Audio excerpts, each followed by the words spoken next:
Discussion. Favoring, opposed, item carries. Item 18 is an ordinance. Discussion. Favoring, opposed, item carries.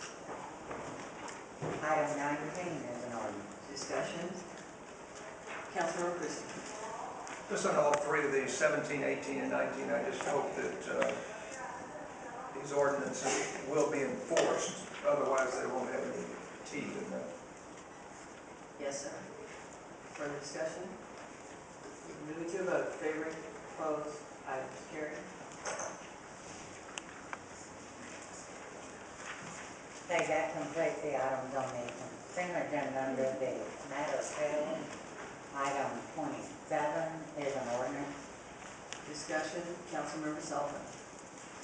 Last week, I expressed my opposition to what I consider to be lack of communication from the lobbyist and mayor's office in comparison to availability of the lobbyist to speak with us in years past. Mayor, you said one thing, I said something else. That happens. I'll just say that I had to leave City Council when the meeting was over to go down to Ellington for a district function event, which was the return of the Shuttle Endeavor. Very important for me to leave. Received a phone call from Kippy Caraway asking if I was available then to meet. That the lobbyist was here, and I said no, I'm headed down to a district event. I can't. So I don't know what effort was placed after that to try to get in touch with me. But my concerns are just lack of accessibility. I'm concerned about items that might be on the lobbyist list of things to do for the city of Houston, and I guess why I want to speak to them. It's $750,000 of tax money, first of all. Second of all, will they be going after city pensions? Will they be going after changing term limits? Will they be discussing metro issues? If referendum does or doesn't pass, we're looking at payday lending issues. These are serious issues that could come before City Council, and I don't have any idea if they're on the list or not. Whatever we say at the table today is still no assurance to me as to what might happen in Austin. So these are serious questions that I have, and in the past I've had an opportunity to talk to lobbyists, and this year clearly didn't. So I would absolutely be voting no on this item. Councilmember Rodriguez. Hey, Mayor, I too share some of the concerns that my colleague raised earlier. I did request a document from Ms. Caraway and William Cole Thomas. I haven't received it yet. I'm not going to go into the ins and outs of the document, but I was just concerned that when a council member does ask for backup or additional information, that we get it at the table so that we're able to make an informed vote and decision. And I'm concerned. I don't want to vote on a lobby contract or legislative priorities that are going to be involved in going after firefighter pensions, for example. I will not do that, and I just would like to have more information. So, and that usually has happened, and so I'm not criticizing the administration, but I just wish I could have received the information. I asked for it 2 weeks ago, and and I'm sure there's a reason why maybe that document wasn't provided. I just would maybe like to know why. Councilmember, as I understand it, you asked for the list of additional lobbyists that would be subcontractors to Johnson & Johnson, and the answer was there is no list because we won't compile that list until after the election, because we won't know who's on what committee and who we have to hire in order to work our issues there. And I thought that answer was provided to you, but apparently it was not, and I apologize that answer was not given to you.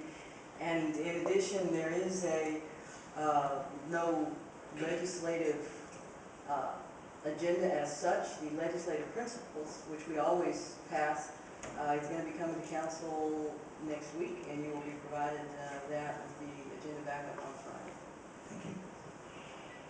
Councilmember Bradford. Thank you. My question dealt pretty much the same as Councilmember Rodriguez's question. Has to do with the RC indicates that the Johnson firm would serve as a team coordinator and engage various subcontractors to assist. I think you've answered the question then, Mayor, on the record. That is the same issue I had. At this point, do we know who the subcontractors are going to be? Because in many of the RCAs, we lay out who those are going to be, and you've indicated why they're not here. That's an acceptable answer. I certainly yield to that. My follow-up is, once a determination has been made as to who the subcontractors are going to be, will the Johnson firm or the administration commit to council that we will be notified as to who those players are going to be? Yes, sir, traditionally, we do provide the list to council to make sure that you're aware of what resources you have to call upon in Austin. Thank you, County. And to the extent that we can get subcontractors, and I understand how the process works in Austin and the pure networking component that's entailed there. But to the extent that we can utilize, I like the Houston first thing, if you will, to the extent that we can utilize Houston subcontractors that are able to get the job done in Austin, I think we should do that.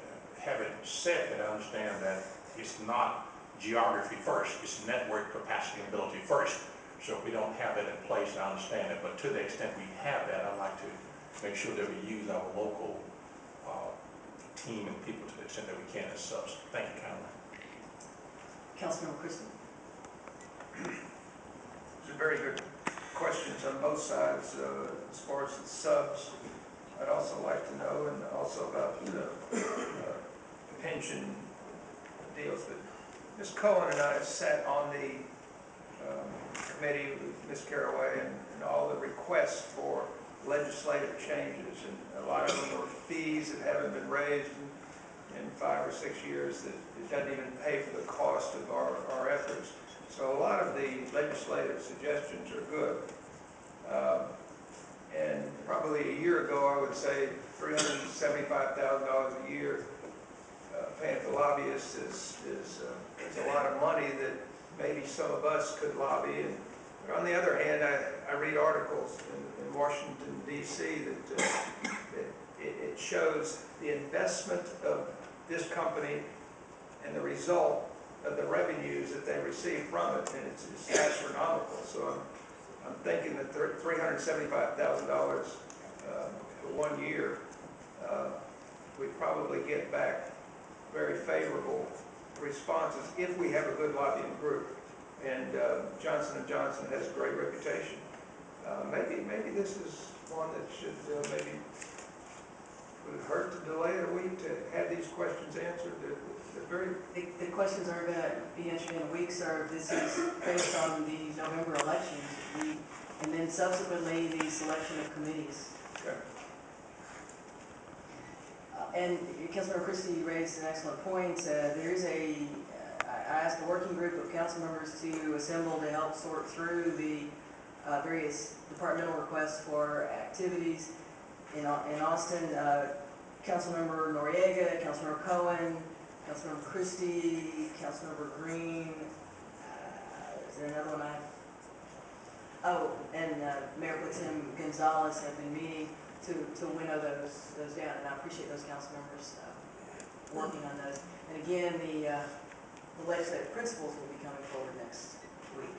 You know, that list that you, Mr. Gonzalez and Nori, that's a powerful list to go that have relationships already with the legislature. And we wouldn't mind doing volunteer work to do that, because the requests that Ms. Caraway has, they're very legitimate requests. And council members, we always solicit council member support for items in Austin, and we encourage council members to become adjuncts to our lobby team to make sure that we get our message across. Councilmember Adams. Thank you, Mayor. First of all, I remember when early in the year, when the previous employee, when Darren Hall was here, he sent out an email to all the council members asking us, do we have any particular agenda items that we want to go for the next legislative session. This was like January, February, March of this particular year. And so I discussed with him and sent a couple of my concerns concerning my district. You know, one of mine was, everybody knows, it's the game commission, so that's not. And, but I sent him another item, but he said that he will compile the list and make sure that council get a list of some of the submittals of other council members, and that they will make sure that we saw those. And my question is based on the legislative principles that's coming before the agenda. Will we be able to see what those principles are based on what council members have submitted and what the committees has suggested before we vote on next Wednesday, to see if we have any other additional input? It may be something that Darren probably didn't relay over to Kippy, because Kippy met with me. They met with me, I think, like a couple of weeks ago, I'm not sure. And she discussed everything and what the priorities were, just on verbal. And she said that we'll probably be able to get those things to us so we can see. So she addressed all my issues that I had. So I just want to know, we'll be able to see those so we can say, well, X that went off, let me add something else, or will we have any input as council members on that, or can we see what those principles are? Because I don't know what Darren submitted, because I don't know if he's transferred what we submitted over to Kippy. I'm not sure, because he asked us that, and I don't know what the outcome of that was. Councilmember, this would be your third legislative session as a council member, and you'll remember that our legislative principles are fairly broad categories. We identify the categories in which we're planning to operate, and not in great specificity, because, as you know, the legislative session can be very fluid. I'm happy to share what, we will obviously share the legislative principles in advance as part of the agenda backup. If you identify an area and you don't see it listed, I'll be glad to follow up then with greater detail and specificity about what we think we may be filing. Again, this is early in the process, and most of what the city does is defensive rather than trying to pass things. But these are, it is not going to be to the level of, we're going to try to file this bill to do this yet in the process. This is a step by step as we move forward. But if you don't see your particular item, certainly bring it to my attention and the council members who are working on the ad hoc committee to try to. So the issues that Darren Hall had in the past, that They should have gone to. so they would have gone to committee, they would have compiled it, so the committee should have, or will be submitting whatever those outcomes are, so. And it's coming on the agenda next week. And so I'm very aware of your issue, and that's I clearly just on want to our make sure radar. we just carry on. It's clearly on our radar.